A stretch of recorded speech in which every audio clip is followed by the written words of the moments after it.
Di daw niya nakita na pumreno yung sasakyan dahil nga sobrang maulan. Mahina yung mata niya. Ay, buang. Buang.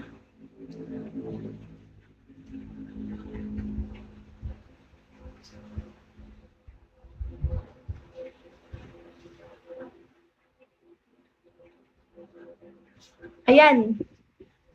Nakikichismis sila sa akin. Basta na-aksidente siya.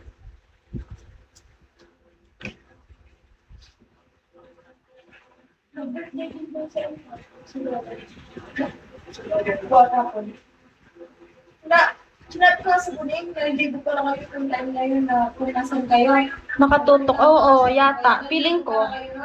Ayan, ko sana kayo doon kinawapin ko. Kasi magdadala sila kung tayo sila Marian. Masakto ko na ito. Ang nangyari kasi, yun, na-late yung preno niya kasi nga hindi daw niya nakita. Tapos, pagka-preno niya, nagwiggle yung motor kasi nga hindi na kumapit yung gulong sa sa semento. Kaya ang ginawa niya, dahil hindi kumakapit yung preno, binuhat na niya yung motor. Parang ginamit na niya yung paa niya para stop yung motor. Kaya ayun, ganun nangyari. 50 daw yung takbo niya. Pero kasi dapat hindi talaga bumubuntot pag para mas safe. Oo, foot brake na yung ginawa niya. Delikado talaga na tumututok sa sasakyan. Tingnan mo no, di siya nakapag-adjust. Lalo na umuulan.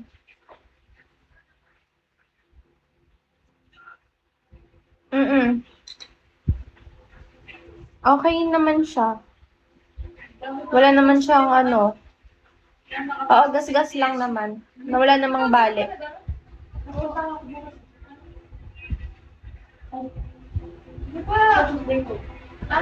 Okay yung motor. Yun lang. Puro daw. May basag daw na fairings ata. Tapos puro gas-gas. Tanungin mo nga kung ano lasa ng kalsada. Baliw. Lasa ng kalsada. Ikaw magtanong. Di ako. Ano ID number? Thank you sa pag-follow. Please follow kayo. Ang dami nyo. Hindi kayo nagpa-follow.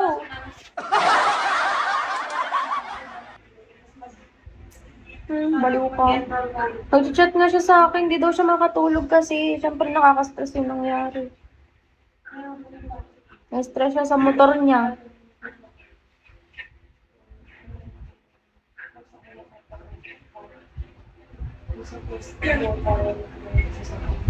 Wait lang. Replyan ko lang siya. Pero, ano ko, parang may mag-enroll ka lang kasi kaso na yung pagpunta. Oo, yun lang. Ma-update talaga. Lalo na bukas. Marami daw siyang pasa eh. Sabi ko, si Kudo. Sabi ko, kumbaga ngayon daw, pinag yata. Hindi ba ito?